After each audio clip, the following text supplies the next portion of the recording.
I'm Ariana Grande. Hi, I'm Cynthia Erivo. And you're listening to the Broadway Podcast Network. Visit bpn.fm to discover more.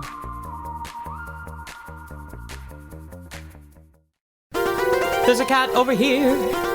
There's a cat over there. And the wrong one died. And the wrong one died.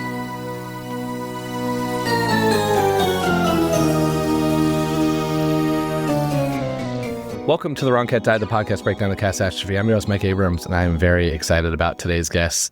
I posted on social media a little while back that there are so many productions of Cats happening across the globe right now, and that includes this one, which I called out because they reached out to me, and I'm excited to hear more about it. I'm being joined today by the cast and creative team of the Westerville Civic Theatre's production of Cats. So welcome director Michael Ruehrmund, assistant musical director and Skimbleshanks, Michael Neary, and Jellylorum Meghan Noonan. And thank you all for joining me. Thanks for having us. Hello. Thank you. Hi. I'm excited because you all reach out to me, and I hear about so many productions, but I also don't know about a lot of the productions because a bunch like this happen where it's a weekend, or I know my hometown did a junior production for like 2 days. And so I love learning about these because I only talk mostly about the plot. And when you're doing 4 shows, plot is an interesting question, which we'll get to. So I want to actually start with, how did you all find out about The Wrong Cat Died? Like, where did we start here? Okay.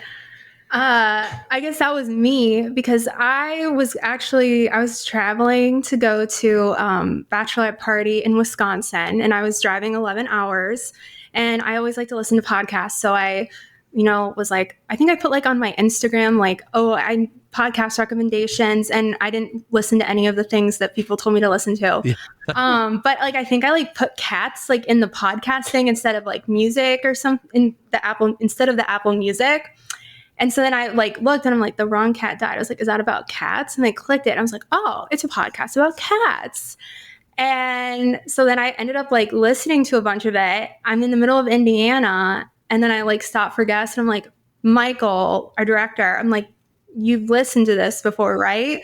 Like, and he's like, no. And I'm like, oh my gosh, but it's like, there's so many episodes and it's all about cats. Like, this is crazy. So I listened to it for like a huge chunk of my drive. It was so interesting. But yeah, no. And I was like, I can't believe this. So that's how I found out. And I was sitting at work, and I immediately stopped doing work stuff and turned on the podcast and listened to all of I started with the most recent one, but then I immediately jumped back to the beginning and listened to all of the initial episodes about the individual cats. And then we've just been nonstop since then. Megan put it in the Facebook group that we have for the cast and company, and everyone has just been like obsessed with it. And that's where I got it, is from the Facebook group. And I'm in a weird workspace right now, and so I kind of have a little more time. And so I've been going to the gym, and I've been listening to it nonstop at the gym. And sometimes I look insane because I am laughing so hard, like at the gym. And I did the opposite. I started at the beginning to listen to all the individual characters, like your kind of take on that. And I've been selfishly skipping around to the Skimbleshanks episodes to sort of get some character motivation. And my son's playing Bill Bailey, so I listened to your 2 Bill Bailey episodes. And then I've just now been diving into other characters. So the 3 of us have been pretty much every rehearsal talking about like the most recent podcast or episode that we've listened to. Oh, that's amazing. Well, first of all, thank you all for listening. I have found, and I heard about this about 2 years ago, there was a production in Atlanta was doing the same thing where somebody had been on the show and shared it. And they were using it as like character development and being able to kind of like research their character. Because what better way to do that than to hear from a bunch of other people who have played that role and sometimes the highest levels. So I want to start though. How did you all decide to do Cats? Like, this is such a crazy, wild show, and you're doing 4 productions. It's like it's a very well known, but like, is that an exciting one for everyone at the theater? Is it like a daunting one? Like, how did you pick the show? It is definitely daunting, and I think it is exciting. So when we sit down to pick these shows, there are a few things that we make sure the show has. It has to fit these certain check boxes for us. So Westerville Civic Theatre, one of the hallmarks of the program is that it always has large casts. So we look to cast between 65, 85, sometimes 100 people in these productions. So it has to allow for that. So if it doesn't allow in the script, it is expandable. That kind of thing can happen. Also, we look for something that we can have multiple generations. So it's for people as young as 7 or 8, all the way up to 75, 80, however old you can get, right? And we want to make sure that there's a spot and a place for those folks. In addition to that, we look for something that hasn't been done very often. And I know you've had some other folks on from community theaters. Community theaters shy away from this production, from this show specifically, because I think it is so difficult, the demands of the music and the dancing. And so we look to see, it hasn't been done in Columbus or in this area, that there wasn't like a tour by a community theater or professional theater in almost a decade. So it really just checked all the boxes for us. It allows for a giant cast, multi-generations, and then it just hasn't been done recently. Plus, it's a great show for name recognition. So if we're looking to sell a lot of tickets to the show and bring a lot of people out in our community, that really helps with that too. Yeah. One thing you didn't mention, but I was thinking about is cost, because it's got to be on the more expensive side. Maybe it's not. Maybe they're like the costumes and everything in any show are that way, but I feel like it's got to be a little bit of a challenging one to figure out the makeup and the wigs and all the stuff, maybe more so than some of the other shows. Yeah, I would agree. It is a costly show, but from a costume perspective, our shows with 80 people in them typically have 4, 5, 6 costume changes per person. So we end up with hundreds of costumes. With Cats, it's like one base costume and then a couple of little add-ons here and there. So it actually helps that we're doing Cats versus, let's say, Bye Bye Birdie or Oliver. Interesting. Okay. And you've never done Cats in the years of doing this for your theater? No, this is the first time. In fact, I think we have, is it one cast member that's done a production of Cats before? Yes, one. Yeah. Okay, and who was that? And what did they who they play before, and what are they doing now? She played a Pounceville or one of the kittens at Columbus Children's Theater, I believe, and she's our current Jenny Anydots in this production. Okay, so when you're tackling this show, and you decide to take this on, it is a massive undertaking. Where do you start? How much do you have to kind of figure out? Because I know the depths of the story and plotline so detailed, but at the same time I'm thinking about trying to teach it to somebody doing 4 days, and there's the dancing and singing and don't kick somebody when you're on stage, and you're gonna have a bunch of extra cats probably, and then there's the character development that is the part I'm fascinated with. So where do you even start with those two things together when you're teaching it for four performances? It really goes back to when we decide on the show, it's almost a year in advance. And my co-director, Katie Munger, and I sit down and we go through and create a vision for what we want the show to be, what we want every scene to be. We create backstory when there's not backstory, but we also allow for the individual creativity of the artists that we cast in the show. It's a community theater, but many of the folks in our production, while some might be their first show, we have folks that have gone on national tours directly after performing in our show. And so we have all levels of creatives in the company. So we sit down and we talk about it. We wanted to find something that's not really been done before. The junkyard is obviously the main thing that people do because that's the original concept, but it also lends itself really well to a circus, that kind of thing. Ours is set in a community garden, and we thought this would be a really good setting that I've not seen done before, where it focuses on how gardens can fade and then regrow and rebirth. And so, there's fall and the leaves change and then spring and everything comes back. And so in the same way that the cats are looking to do the very same thing, we thought that was a strong image. And then the magic of the garden and how that comes to life with the magic as more cats come, as we get closer to the decision, it kind of starts to glow and bloom with all of that magic that they're bringing there. As a human walking by, you may not notice it. And so it's sort of lost to time, this garden that exists and it was built by people, but it has become a magical place for the cats. Well, and I'll say too, this is my first year on the team. I've been in the production for a few years, and this is my first time I'm kind of helping on the other side. And Michael and Katie are very organized. So they have spreadsheet upon spreadsheet. When rehearsals start, so one thing, a challenge to a 60-some person cast is that we can't all be in everything, because to your point, we'd all be in each other's way. So that before that first rehearsal, what numbers you're in, who's in the numbers with you, which numbers you're not in. And that really helps you start to develop relationships with the people that may be in numbers with you.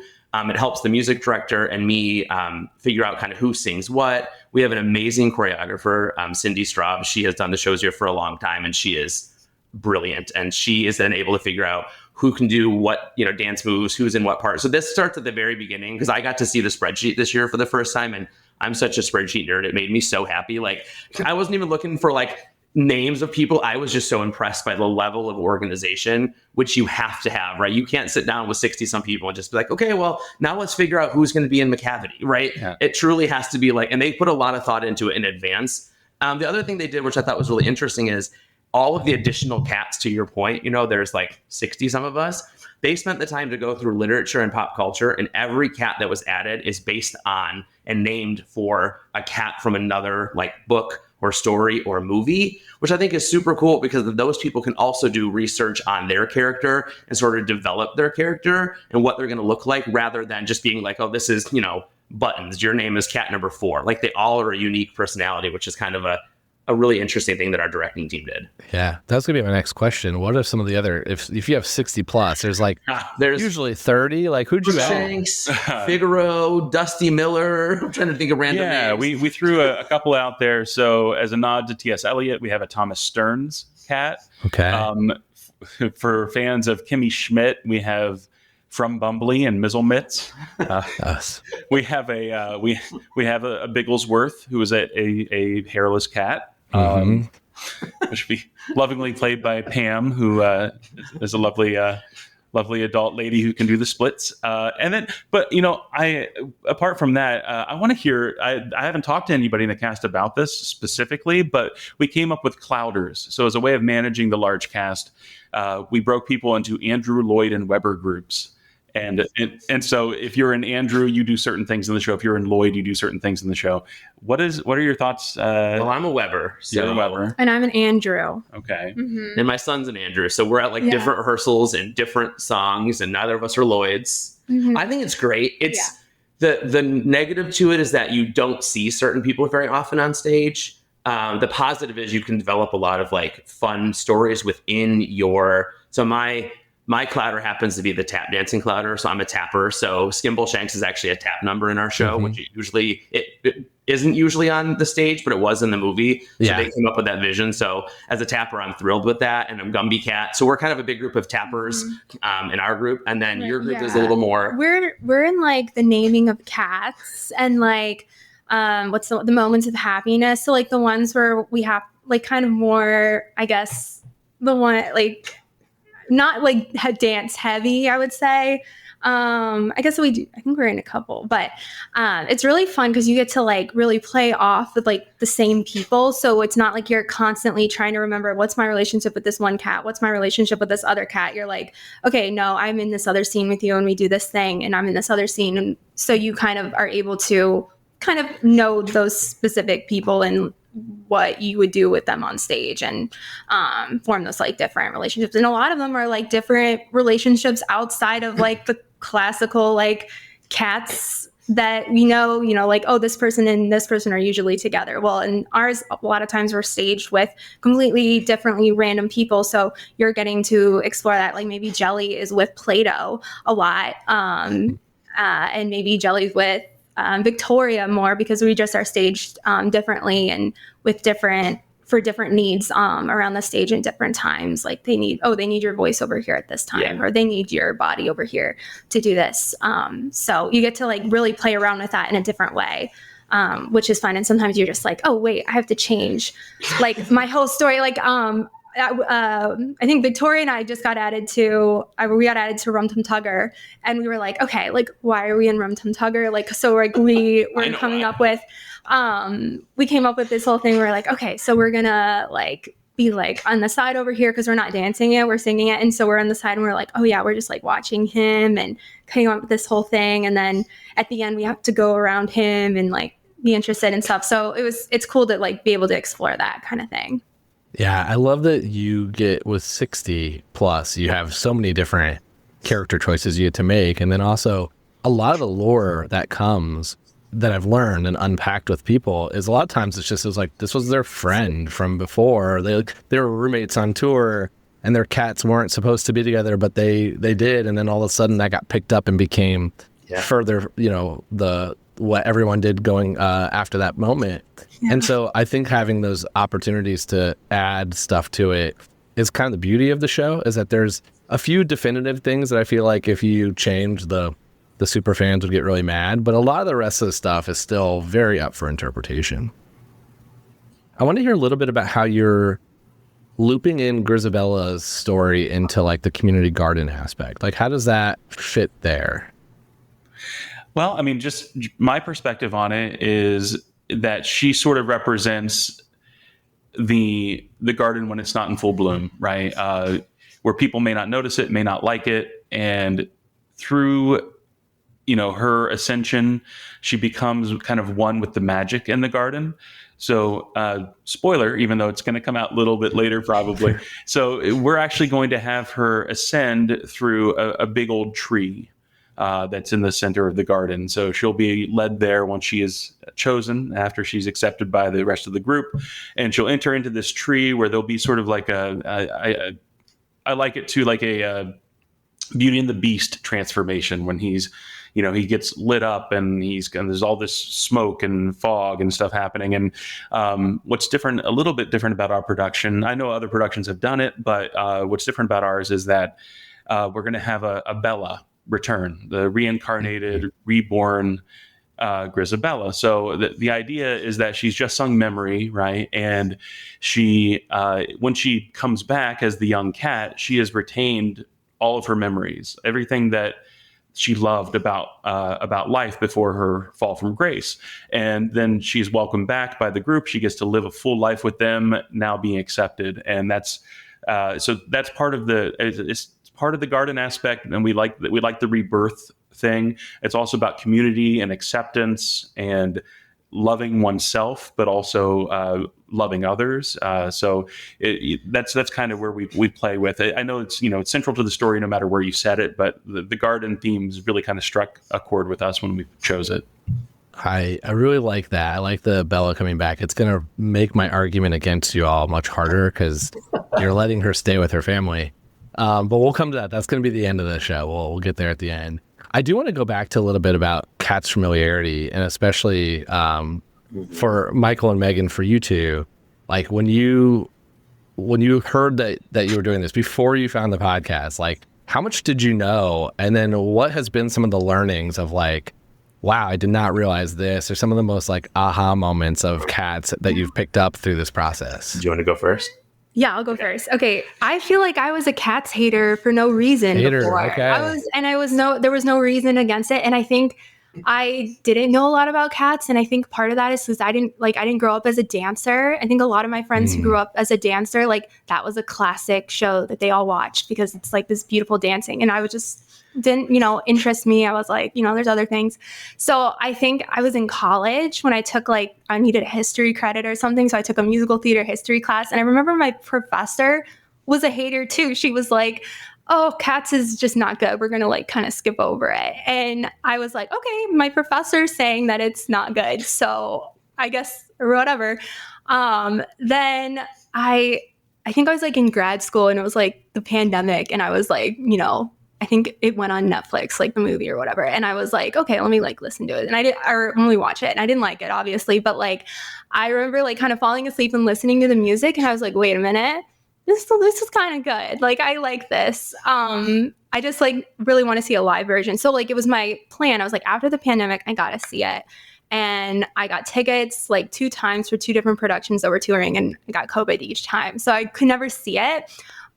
So I'll never get that experience to go see a production of Cats and be completely surprised and not know what's going on and then all running around, which I would love to experience that for the first time, because I think that would be great.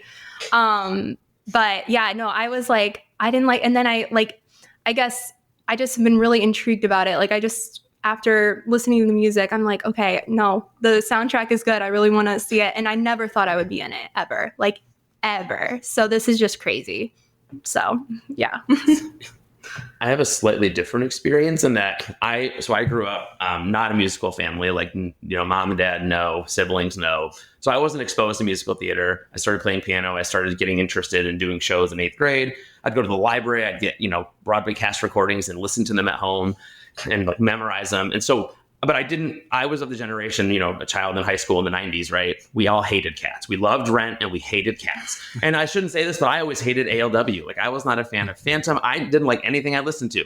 So again, I hated cats. I had no basis other than Mr. Mistopheles and Memory, which I did like on this like CD I had, but I didn't want to go see it. So fast forward to the other director, Katie Munger, and I were friends from high school. So we knew each other through high school and college theater.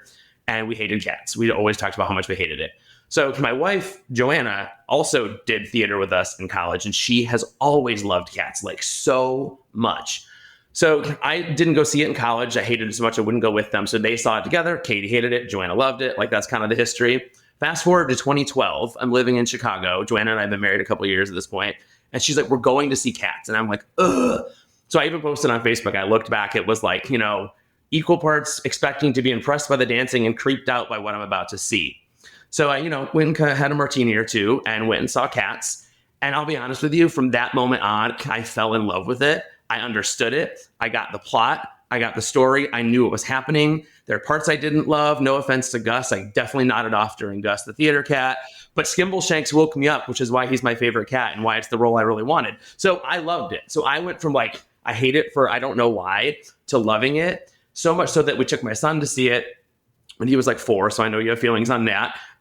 And then we also watched the movie before we took him to see it. And we kept telling him, like, you'll be fine. You'll be fine. He's like, McCavity's going to come. McCavity's coming. McCavity's going to be here. We're like, no. McCavity's not there. That's the whole thing. He'll be fine. McCavity pops on screen in this terrifying red makeup. Simon gets up, runs out of the room crying, slams his door. And it takes us about 25, 30 minutes to get him to come back and finish the movie.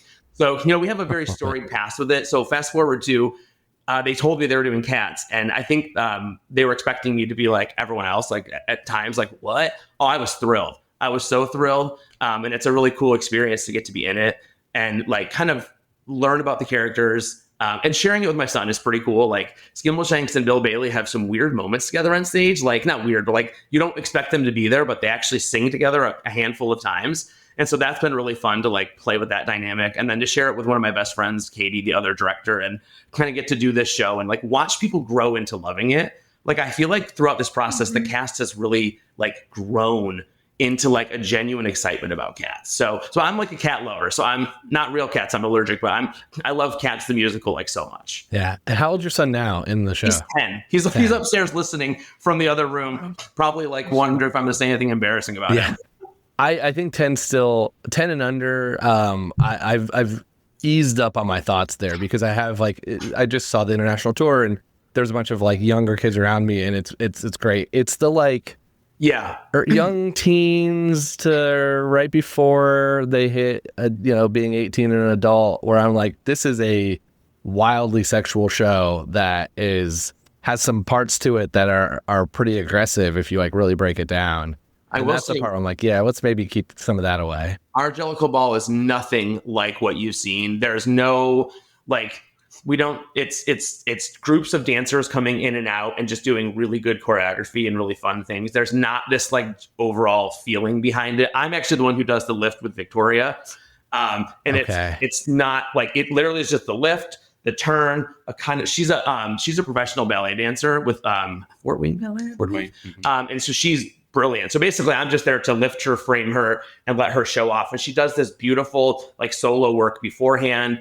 And the lift is like, again, really like innocent and just very beautiful. And you kind of set her down and then we kind of playfully like watch everything else that's happening and we don't run off stage together afterward. So it's done in a way that's much more just like, this is beautiful dancing. Mm-hmm. And, because that's intentional given the audience. And we have a cast member, I think as young as 7 in our cast. Yeah, I was going to say, what's your range? 7 to what? 7 to 70. Yeah. To 70. Wow. Is that Gus or? Actually, no. Gus is not the oldest. Some ensemble people. Mm-hmm. Grumpus. Okay. So that is amazing. You have to really adjust the way you tell the story from like what has been shared with me over all the years and like what you hear from Jillian Lynn and Trevor Nunn's like the lore of that into what you tell a 7-year-old to 10-year-old to whatever about what's actually happening in this community garden. And so it is kind of a unique piece of this, of being able to do a version of it that's probably more wholesome or a little bit more of just the actual family aspect of it than what at least I've interpreted it over the years. And we wanted the sassiness, that cats have, and their, I guess, the accessibility that cats have, and how okay the cats in this show are with their own sexuality and that sort of stuff, but without making it too sensual, right? So we played with the balance of like, yes, you have really cool moments where you have like this slinky choreography, which could be, sexy choreography, but it's not offensive, right? You're not gonna be taken aback by it, and it's more about the celebration that's happening right before the end of Act 1 when they're having the ball, right? It's really just like they're having the best time as cats. They're living their best cat life. At this moment here, it's not a competition. At this moment here, they're just celebrating each other and themselves. Yeah. I'm fascinated just by the whole idea. The idea of 60 cats is so fun because I think it's 68, right? 66. Wow. Because it makes the staging really cool. Like I did just see the one in Fulton. They have like 30 plus, and visually it's kind of stunning because they have a lot of opportunities to stagger them around and have them throughout the set and stage, and it makes it a very cool, like, it's embracing that you're part of the, like, you're really part of the experience. Like the Jellicle are letting you into that moment, and by having so many of them around you, it feels even more so like that as an audience member. I was joking that the first, again, no spoilers because, whatever. The first time we're all on stage together is in the middle of the opening number during that big choral piece. And I'm imagining like where I'm positioned. I'm like kind of in the middle of the pack at that moment, is looking out at the audience and seeing like the different expressions of having 66 people, 65, I don't think Grizz is there, sitting on stage singing. Oh no, she is singing at you. I think that moment is going to be so funny. Just like some people are going to be like terrified, like leaning back, and some are going to be scanning for who they know. I just think that's a fun moment. Like the first, because it's before that, it's groups of cats dancing, and you're seeing maybe 12, 20 at a time. And you might maybe haven't put together that it's not the same 20 people coming and going. And that first time we all are filing on and just stand there and sing at you.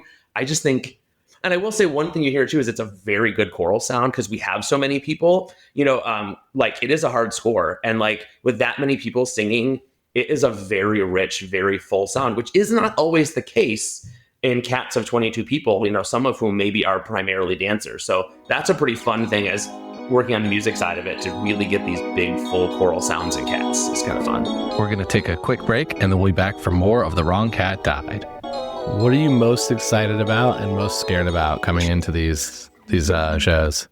Yeah, Jelly, let's hear it. Oh, this is she's our high singer too. I'm excited. You're the high note singer. Yeah. That's fun. I'm excited for, I think it's Tuesday of Tech Week is our first time putting all our makeup and costumes on. So just to clarify, so we're now in the part of production. We're still at the senior center, no set, doing this, just in the room with no costumes, just, our props and things. So the cast has not seen the set. We've seen pictures of the set, like of what it's going to look like drawn up and everything. We've seen some people have seen pictures of their costumes. But for the most part, this is a huge trust exercise in being able to be like, okay, yes, I trust you. This is going to what is this going to look like in my head?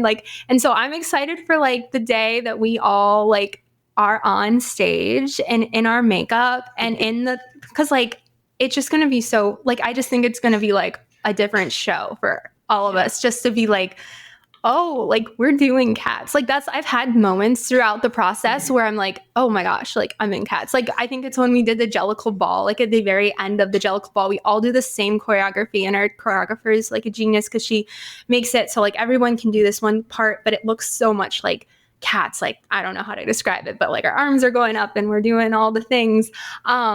But I remember learning it and I was oh my gosh, I'm in cats. This is so cool.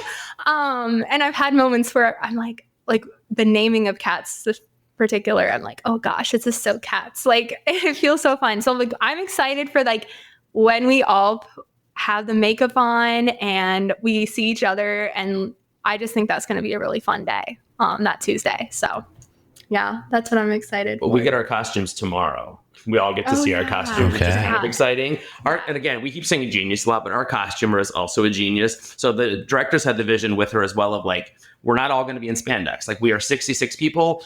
We have some really great professional dancers in our cast and people that are doing it. And we have people like me who are like, for the benefit of the audience, I just don't think spandex is the choice, right? That's not body shaming myself. It's just like, hey, they came up with this vision of like, there's kind of more clothes that look like you're a cat. And I didn't quite understand that until we did a promotion recently, and Victoria and Rumpelteazer had their costumes on, and it was like a light bulb. Like, Rumpelteazer walked up and I was like, that is literally what she was talking about. It's like their clothes, but she looked like a cat. And it was like the coolest experience. And that's kind of how we're all being envisioned in these costumes. And I think it's pretty exciting to like kind of get them tomorrow and really start to kind of put the pieces together. Like what does Gimbleshanks look like? What is his costume? How is that going to inspire his movement? And I think that we're pretty excited about that. Yeah. And you go back to the original production, a couple of the cats wore pieces of clothing. Where the large majority did not. They had their bodysuits, and that's all they'd had. Skimbleshanks had a vest or something, or Mr. Mistopheles had something. Yeah, but it was a jacket. A jacket, yeah. So, but most of the time they don't have those human pieces of clothing on. In our production, most of the cats have a human equivalent as far as a real world inspiration. So I know Terry Mann was on. He talked about he was thinking Mick Jagger when he was doing Tugger. So that's sort of the same thing we're doing. We're taking a human equivalent that the people in the show can identify and know, and applying it not just to the character but to the costume layers as well. Amazing. That was when you started I have to say, when I was listening to the first couple episodes and you compared the cats to real life people, that's when at the gym I was laughing. So when you called Old Deuteronomy Carl Winslow from Family Matters, like, it stuck with me to the point where I think I texted at least 10 people, like how funny I thought that was. And so I've sort of been like looking for like real life examples of like the character I'm playing. And I think it's really funny when like you do that, because it makes it really relatable. I'm glad that you all enjoyed those. I'm terrified to re-listen to those episodes because I recorded them. I mean, it's almost 6 years ago at this point. And the entire premise of this podcast at the beginning was to prep people like me who had not, I'd seen it once, to go see the movie, and to be like, as someone who doesn't know the show at all, let me tell you my opinion on the show. And so I was just watching the YouTube clips of the 1998 movie and reading the fan fiction lore that was online. And I knew nothing. And if you listen to it carefully, like if you listen from the beginning, I recorded them like every week. And I didn't know who the characters at the end were when I was recording the beginning. Like I couldn't have named some of the people until like I learned it as I went. And it's funny looking back that now I've talked to, like, if you would have said the name Bill Bailey at that point, I wouldn't have been able to tell you who Bill Bailey was, or who a lot of like the twins, the Corcopat and Tantamile, like all of that stuff, it just was right over my head. And so I'm always like, when people learn about the podcast now, 200 plus episodes later, and you start at the beginning, I'm like, oh man, I really knew nothing. And there's probably some wrong things that I could go back and redo, but it's fun to like know that was kind of also the genesis of it, is thinking through it as someone who barely knew anything about the show. But it's, again, I think the best part about this show, what I love and what kind of like sucked me in, and why I even agreed when I got asked to do this, why I said yes, is once I saw the openness and like the random kind of fan fiction and the relationships that could be done and how it changes, it felt like an open book of like, there's a lot of interpretation you can take, and there's a lot of stuff that you can do with this. And that's the part I love, because it gives you a lot of creative opportunities, which you are all doing a lot of. Like, you get to not have to make it so sexual. You get to put it in a garden. You get to have different relationships. And all this stuff is still going to be the essence of Cats. It's not going to dramatically change the plot of the story, but it allows you to kind of have fun with it. And I think that's the beauty of the show. I also think that's why there's so many haters out there, because if you don't take the time to spend any time thinking about that, and you just go, I mean, when I walked out the first time, I ripped the show apart to friends and family about, this was the most talented group of people. I enjoyed the music. I was floored by the dancing, but what is the story? And I was like, and I spent a lot of time making fun of all the different versions I think you could have gotten to how this story was created. And a lot of them were very, very wrong and made up, that, and obviously very probably drug induced, which could be true at the time, given when this was written. But I found that part as the humor and the vehicle for it, but also the beauty of why it's so cool to see what everyone's doing around the world right now with different like tweaks of interpretations to it. I want to go to some rapid fire though, because I want to get to the last question, because I know you all probably have some takes on here, especially since you're bringing back a Grisabella. But let's start with, if you could pick any cat one night only, who would you want to play and why? Well, I mean, Skimbleshanks, but I won't do that because that's what I'm actually playing. I feel like most of the roles I've gotten in my theater career as someone who dances are tied to my dancing. And so I'm going to pick someone who that won't get me the role, right? So I am going to say it's a weird one because he does dance too, but I want to be Tugger. I laugh. That is not the energy I put out into the world. That is not the energy that I put onto stage.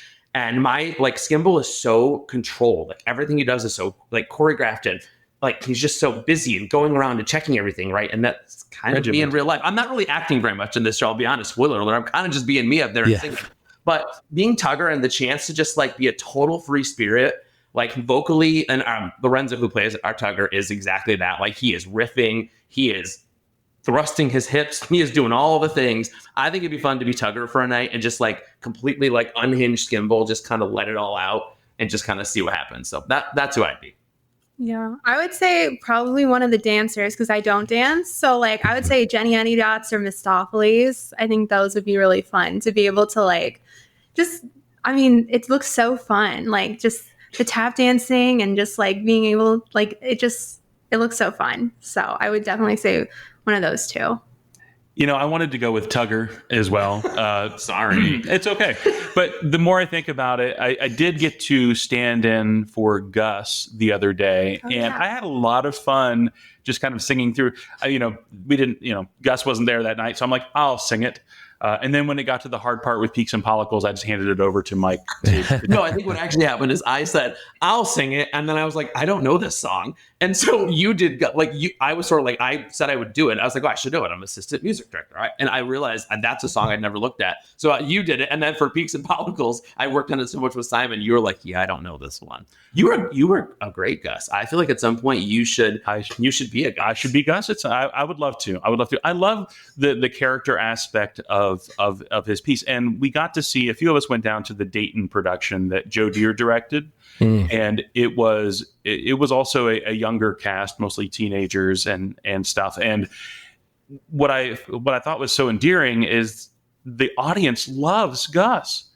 He doesn't have to do anything, and he has all of their love and support from moment one. And he has to he raises a shaky paw, and they're all like, "Aw, old cat," and they loved him. They loved it. And Peaks and the Follicles, which was a song that sometimes gets cut from production, that I wasn't a fan of going into seeing the live production in a recent time period. It was the song that everybody loved the most.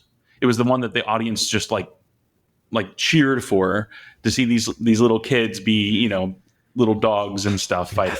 It's hilarious. Well, and I like what you guys did with it. Rather than cut it, it's the one time all of the kittens from all of the three Clouders, all of the youngest actors are together on stage for the only time. Okay. And it's, again, that's the moment where all those, parents and caregivers are going to love it. So I think making it a feature for the smallest performers was a fun idea and a way to make it really useful in our show, rather than it just being what's happening. Yeah. It's an interesting vignette basically of the, in there, because it's been put in the first act in some places. It's usually put in Gus's song. I've seen different versions of that. And so I have found it fun. I've only seen Growl Tiger's Last Stand once, so I don't think, are you all doing that? No, we are not. I figured not. Peaks and Follicles is in that place. So I actually think it's in Gus's head. Because Gus is so frail, but then he's up in that one. In my mind, I don't know. I've decided that Gus is in his memory in this moment. And he's because that's how Growl Tiger was initially staged. I believe when I first saw it, is you got the idea that this wasn't happening in front of you, that it was a flashback to Gus's stage days. So I kind of think Peaks and Follicles is kind of the same idea a bit. Or Gus is actually just sitting still, although he's not in our production. And he's envisioning himself being a part of it. Because I watched that number, actually come on stage and fall asleep halfway through that number so that I'm ready to go for Skimbleshanks. And that's how I envisioned it. I don't know. I don't know if that's what your vision when you staged it, but I don't think I've told the cast members about this, but in my head, it's Deuteronomy kind of gives Gus permission to have a fever dream on him. Like, hey, go ahead and remember your past glory, because he's like, so do it again, like whatever. And so he's like, okay, I will do it again. Let me, snort this line, and then, we're off to the races. But yeah, and so we thought this is another opportunity to bring a kitten in. So we have a kitten, a younger, teen person who's playing the Rumpus Cat. So a lot of times Gus does stand up and be the Rumpus Cat. He gets to pantomime all the stuff that our Rumpus Cat is doing as he's living his best life again. Yeah, I've always felt that the old Deuteronomy, exactly what you said, so do it again is essentially kicking off either a flashback or a fever dream or whatever you want to call it. And I've seen some versions that have done that in a very unique way where it's very clearly you see like Gus gets young and you're getting to see a version of that, and then he gets old again. So, okay, let's keep going. Who are your favorite and least favorite cats in terms of personality? Like, which one would you like to hang out with, and which one would bug you? I won't go first this time in case I take someone's answer. I don't know. I think my favorite is my cat. Or wait, am I not allowed to say that? Yeah, you can say that. Okay. And Jellylorum is my favorite for sure. My least favorite cat is. This is a hard one. I would say. I don't know. I feel like I was between definitely not okay. Maybe I'll say I really love all of them. I keep trying to say all the cats. She wants to pet them all. This is classic Megan. I love it. I'm sorry, but I keep wanting to say one, then I'm like, no, I love them. Let's not use hate. Let's use I don't want to go have dinner with this guy. Yeah, you have a list of 5 people coming to dinner. You have to eliminate one. Like, who's going to get the last in? It's the family member that bugs you. That's the way I envision it. And I have so many. Okay, maybe I'll say Admetus then. Okay. Sorry, Mitch. He's going to be really hurt by that. Yeah. Go ahead, Mike. So, obviously, Skimbleshanks is my favorite. Like, literally when I saw it was up, I wrote on my sheet, it was like Skimbleshanks or anyone else on my audition sheet. But I think in addition to Skimbleshanks, I kind of strangely love the twins. Growing up at Hintermouth, like I feel like I love when you called Skimble Drunk Uncle Skimble, because I've kind of adapted that, and I do think that's what he is. So he gets their mystical powers because he's just like, this is great. Either I'm drunk or it's actually happening. So he loves the twins a lot, and I think in general, I love Bomb and Demeter. I think that they're unfortunately, I think a lot of the show, it's female cats telling male cat stories, and I don't love that. And then they don't get stories of their own, which is really, kind of interesting. So Bomb and Demeter and Jelly and all these people can work really hard to tell why the guys should go, and they're not fighting for themselves. So I always am drawn to that trio of cats, and kind of like they're really hardworking, do a ton in the show, but like they don't get their moment of fame. Yeah. So I think Skimble would totally go out and like dish with them, and like they would be kind of like a little group of people, sort of like. So I love those cats. And then least favorite, I love the guy who plays this cat, but I cannot stand Bustopher Jones. And unfortunately, the 3 numbers that my group is in is Gumby Cat, Skimbleshanks, and Bustopher Jones. So I've learned to love being in that song, but he's just like he doesn't read a room. So you literally just had Grisabella, who is like devastated and just like, and then you have this big entitled dude cat coming in and making it all about him in the very next number. I just find it so excessive, so gluttonous, so unfortunately typical at times. And I just can't stand it. I just think it's an unnecessary cat. So love you, Michael. Don't enjoy Bustopher Jones. Another Michael in our cast. Yeah. We greet each other every day. Just like Michael. So mine might be a little different than some. I've heard somebody say this on one of the episodes, but my least favorite, it definitely not the actor who plays this cat, but my least favorite is Cassandra. Ooh. I've disliked Cassandra since the first time I saw the show when I was 14 years old. I'm like, you're the worst. You're just kind of mean and catty, bitchy little cat. It's just like, and I don't feel like it's almost like she's uppity. She's like stuck up. She hates on everybody. It doesn't matter class standards, whatever. She's just like, I'm going to judge you and then give you a look and walk away. And I'm like, Yeah, a lot of cats are actually like that, but Cassandra Williams, like, can you have fun once? Are you allowed to enjoy the moment? Like you're out here like, hey, I'm just going to be a horrible person. And then one that doesn't get love, and I think it's because in most productions they're portrayed by the same actor, is Quaxo. Yeah. So in our production, Quaxo has his own separate identity. He's played by a lovely human being, and really finds some touching moments between Grisabella that sometimes fall to Monk. So Monkistrap typically is seen as the protector of the tribe, but in our scenario, Quaxo also takes that leadership role, and he also gets to hate on Tugger, which is fun. So awesome. Favorite song in the show? I'm like a broken record, Skimbleshanks, but I'm going to give you a second option. It's the opener, the Jellicle song. I am a sucker for either an opener or the song right before the end of Act 1 where everyone sings their own melody that comes clashing together. Like, those songs will always get me. So I love the opening. And then I have to just put a plug in. Our Grisabella is brilliant. Like, I've sobbed every night she's sung, and we've been rehearsing for a long time. So even though I don't always love Memory as the best song, I do think it is, like, as I'm working 6 minutes on Skimbleshanks and tapping and doing it, Memory is the show-stealing number of our version. Like, the depth with which she sings, the hurt and the hope in her eyes at the same moment is like something that is just, so I don't know, maybe I'm going to say Memory. I'm going to change my answer. No Jellicle songs, it's Memory. Okay.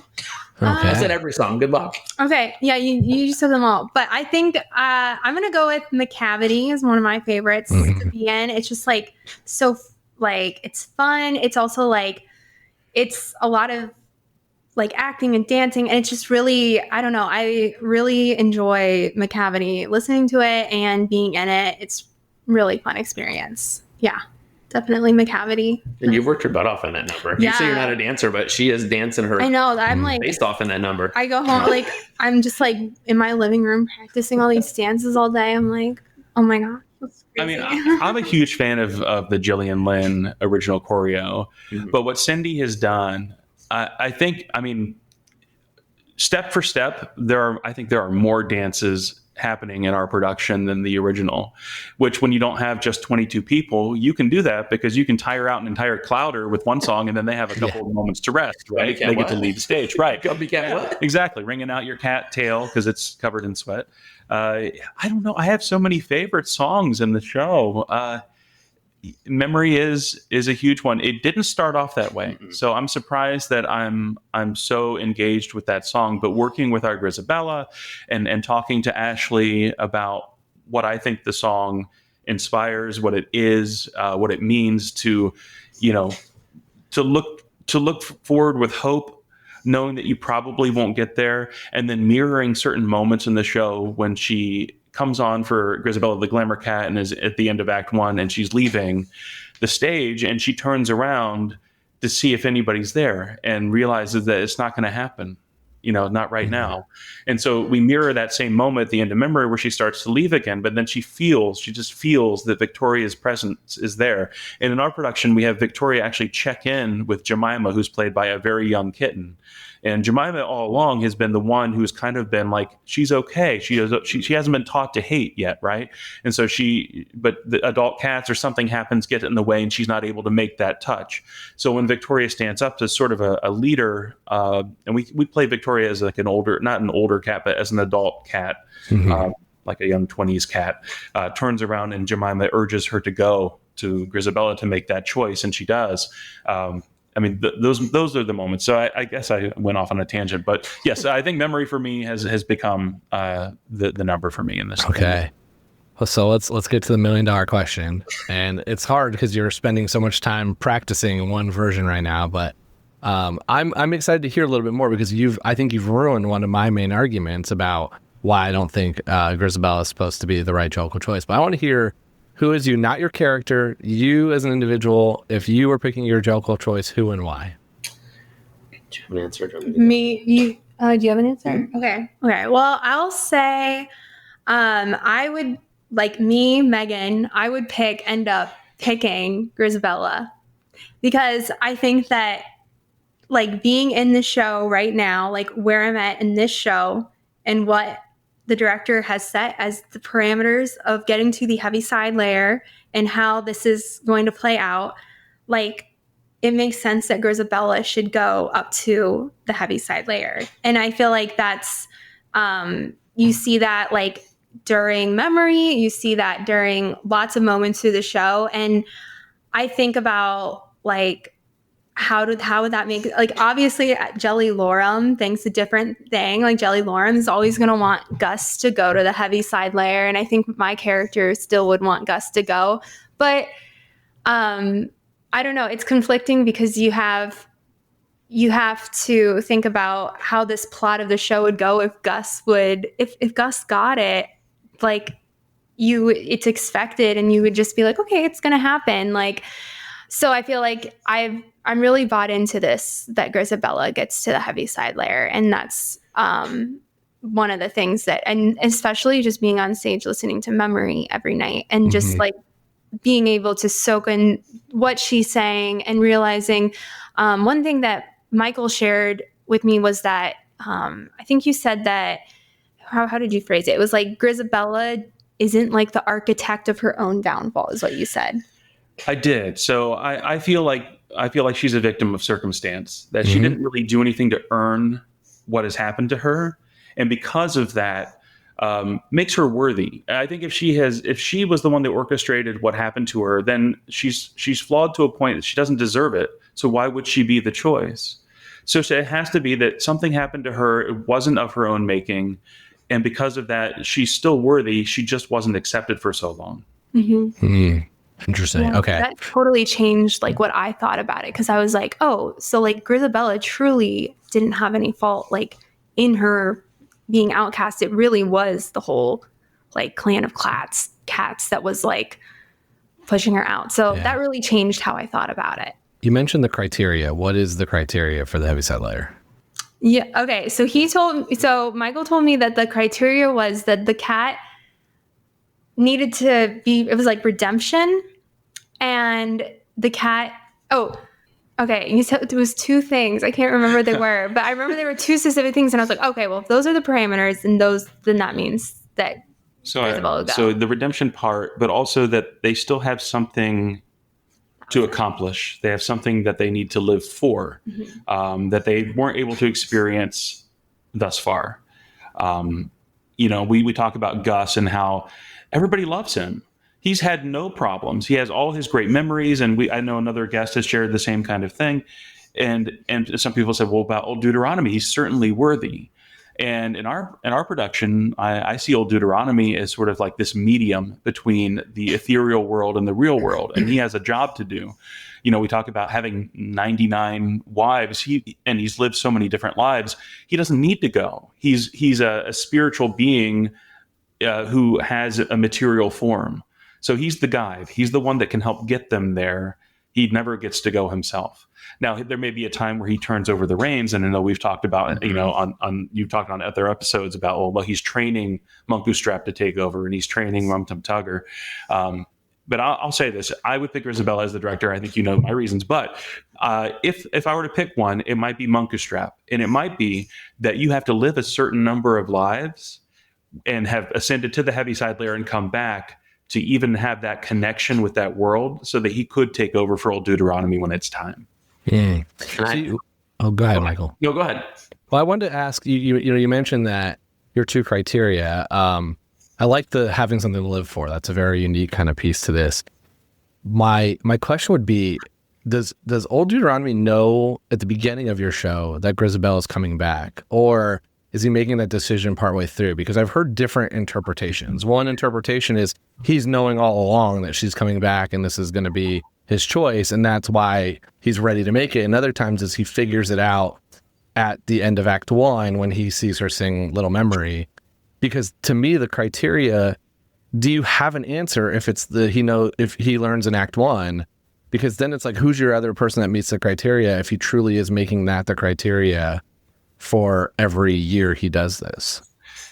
Well, I think he doesn't know. I think, okay. And the reason he doesn't know is because he has to allow the group of cats to accept her back before he can make that decision. She has to be part of, it's not that he's going to pick an outsider. in some ways they have to agree. And in the way it works in our production, she does get accepted by the cats, and then he makes his choice. So he waits, and it's because I think what he does is he doesn't want to influence the decision and put it upon them when they fully disagree. He wants them to realize that she's worthy on their own without him stepping in, so they have free will. And so when you see the moment in the end of Act 1 where he sits on stage and then he ponders throughout intermission and comes back and sings Moment of Happiness, he doesn't get involved. Anytime Grizabella comes out there, he doesn't insert himself. He lets the cats decide for themselves who they think is the one, and they choose her at the end before he makes his decision. So because they made that choice, he is now allowed to make the choice on behalf of all of them. So that's where I stand. If she doesn't show up, though, who's going? Like, does he have a different criteria? Well, I think those are two pieces. Those are the two big ones that we focus on as far as why he picks Grizabella at the end. But there are several other things. I don't like to think of it as a competition show. I know the movie really said, okay, I'm gonna compete for this. I think it's just a celebration, and so when he picks somebody, it's somebody who's definitely worthy of it. So he wouldn't pick McCavity because McCavity's not worthy. While Rumpelteazer and Mungo Jerry are fun cats and people like them and they're kind of ornery and stuff, they don't really fit that criteria. Plus, they're a little young. They probably wouldn't go. You think about Monkey Strap, maybe he's a leader in the community, but maybe he hasn't done enough. Maybe he hasn't felt enough of the darkness to understand the light. So maybe, Gus wouldn't be a bad choice. He's just not the right choice this year. If Grizabella wasn't there, maybe he would be picked. And I like the idea of being worthy because independent of what Michael's saying, I actually, I don't think Grizabella was the right choice. And even with the way we're staging it, like I hear the argument and I'm okay with it. Like, and I want Ashley to be the right choice, but I actually think it should be Demeter. And I thought about this a lot. And the idea of it being worthy or need, I think Demeter's, a lot of those are her kittens. I think she is caring for people, but that poor cat lives her life on high alert. Like I don't think she's excited for McCavity to come, at least the way our Demeter delivers it. It's always a bit of panic. And I think to myself, like, there's a lot of people in relationships that they need to get out of and they don't have a way out. And I think Demeter is in a situation where it's dire. I think she needs a chance to start over, a fresh life where McCavity does not know where she is. She does, and I think she's very worthy. She does nothing but bring up the other cats throughout the entire show, and never once, like, it's never a moment for her. She's not like, yeah, Demeter, the abused cat. She doesn't get a number. She just and so I just think Demeter would be a good choice of someone who has put her time in, helped with the Jellicle community, and just really needs a fresh start in life. So that would be my argument for Demeter. And I don't think Skimble's in the running. I agree with someone in your cast that said it. He has no interest. He loves his life. He wants to travel the rails. Yeah. He have kittens throughout the country and come back in town. So he's not in the running, in my opinion. Yeah. Yeah. Yeah. So anyway, that's my weird I take like on the Demeter. I like the Demeter. I like Demeter's. That's a good argument, and it fits your criteria because something to live for. And there would be a redemption arc too of all that she's been through. So if I flew out, if I could make it work and come to one of the 4 productions, will you send Gus that production? Well, I'll make it happen. I'll get on there.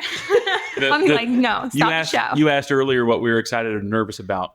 I'm excited for the chance to turn it over to everyone else, and I can sit back and enjoy it. So whatever happens during those 4 productions, my job's done at that point. There are no more notes from Michael or Katie.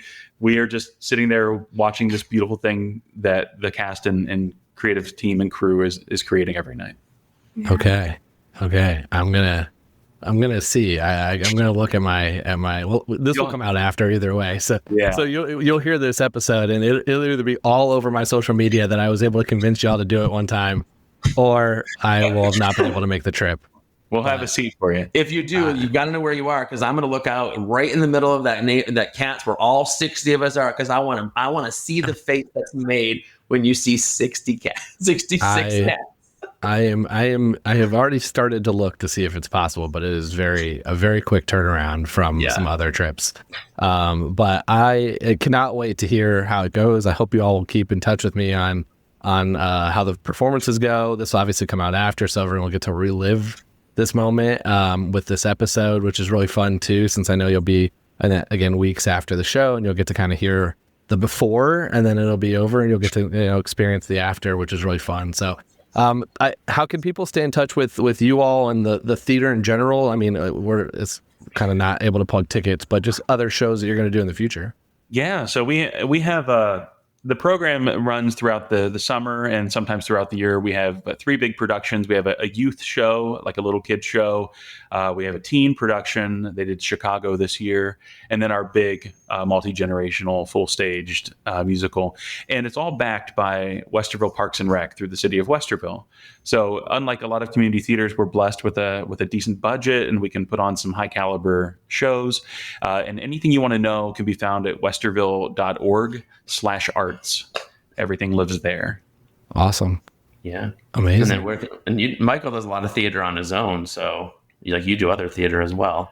Yeah, I mean, we can always throw out our Instagram tags or something, but yeah, we perform around town. It's not just in Westerville, but Columbus has a thriving theater scene, both community, semi-professional, and professional, with a couple of equity houses. And it's wild how much there is here. There is. Yeah, it's a lot. Amazing. I'll link the Instagram handles and stuff too in the episode notes, so everyone can have that. Thank you all for coming on and sharing, and have the most amazing run and production, and have fun doing the show. Thank you. This was so awesome. Thanks really for responding to a stranger's Facebook Messenger request. I really appreciate it. It was so fun to have you all on, and I get to hear about it, and I'm excited to hear the follow-up after you finish. So thanks y'all for coming on, and thanks everyone else for listening to this episode of The Wrong Cat Died, the podcast breakdown the catastrophe. To follow along, you can subscribe on Apple Podcasts, Spotify, or any other podcast. Follow us on social media, The Wrong Cat Died, or check our website, thewrongcatdied.com.